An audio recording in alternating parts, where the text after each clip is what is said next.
आमचं म्हणणं असं आहे की काल जो महाराष्ट्र शासनानं निर्णय घेतलेला आहे हैदराबाद गॅझेटियर लागू करण्याचा मराठा बांधवांसाठी, तर महत्त्वाचा विषय असा आहे की मी बंजारा समाजामधून येतो आणि बंजारा समाजाची अनेक वर्षापासून मागणी प्रलंबित आहे की हैदराबादचं गॅझेट आम्हाला लागू करा।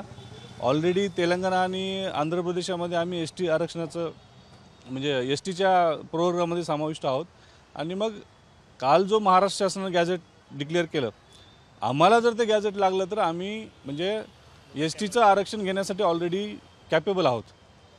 तर महाराष्ट्र शासनाला विनंती अशीच आहे की जसं मराठा बांधवांसाठी तुम्ही हैदराबाद गॅझेट लागू केलं तसं बंजारा बांधवांना गॅझेट लागू करून महाराष्ट्रातल्या तमाम वंचित उपेक्षित अशा ऊसतोड कामगार असलेल्या बंजारा समाजाला तुम्ही न्याय द्यावा अशी आम्हाला अपेक्षा आहे। आणि महत्त्वाचा विषय असा आहे की आमची तर 35 वर्षापासून मागणी आहेच, परंतु मागच्या काळात जर तुम्ही पाहिलं की आदरणीय मनोज जरांगे पाटलांनी पण आमची बंजारा समाजाला आरक्षण द्यावं म्हणून त्यांनी सुद्धा मागणी केली होती। कालचा जर विषय घेतला तर ओबीसी नेते प्राध्यापक लक्ष्मण हाके सरांनी सुद्धा सांगितलं की बाबा बंजारा समाज ऑलरेडी एसटीच्या गॅझेटमध्ये आहे, एसटीच्या आरक्षणाला तो कॅपेबल आहे आणि बंजारा समाजसुद्धा तर 35 वर्षापासून जवळजवळ 40 वर्षापासून मागणी करतो आहे। तर मला शासनाला विनंती अशी करायची आहे की बंजारा समाज हा एकमात्र असा समाज आहे की जो वंचित उपेक्षित आहे। अनेक वर्षापासून त्यांचं राहणसण बघा तुम्ही, त्यांची संस्कृती बघा, ही आदिवासी टाईपमध्ये आहे आणि त्यासाठी मला विनंती करायची आहे। आता isakal.com आहे देशातील नंबर 1 ची मराठी न्यूज वेबसाईट। प्रत्येक अपडेटसाठी isakal.com ला नक्की भेट द्या।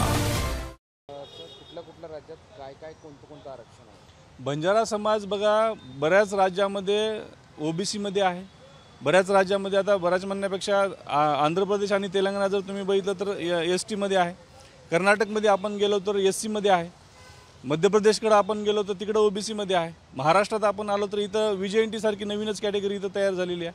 आणि मग मला असं म्हणायचं की बा एकच समाज अनेक राज्यामध्ये जर 10 तुकड्यांमध्ये जर वाटला गेलेला असेल तर आमची मागणी अनेक वर्षापासून आहे की 1 नेशन 1 रिझर्वेशन असं असलं पाहिजे, कारण सगळ्या गोष्टी आमच्या सारख्याच आहेत।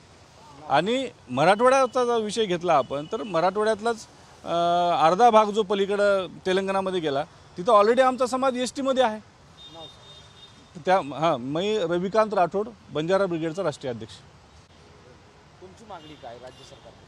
आमची मागणी अशी आहे की जवळपास बंजारा समाज बरेच दिवसापासून अशी मागणी होती की आम्ही ST/SC मध्ये यावं, पण आज जर जरांगे पाटील साहेबांच्या माध्यमातून जर का समजा हैदराबाद गॅझेट लागू केल्याच्या नंतर जर समजा मराठा समाज त्या गॅझेटनुसार जर आरक्षणाचं हे करू शकतो तर आम्ही सुद्धा बंजारा समाज हैदराबाद गॅझेटच्या नुसार आम्ही तेलंगणामध्ये ST मध्ये येतो, तर मराठवाड्यामध्ये सुद्धा हा बंजारा समाज आपण ST मध्ये आरक्षण आम्हाला द्यावं ही आमची विनंती आहे।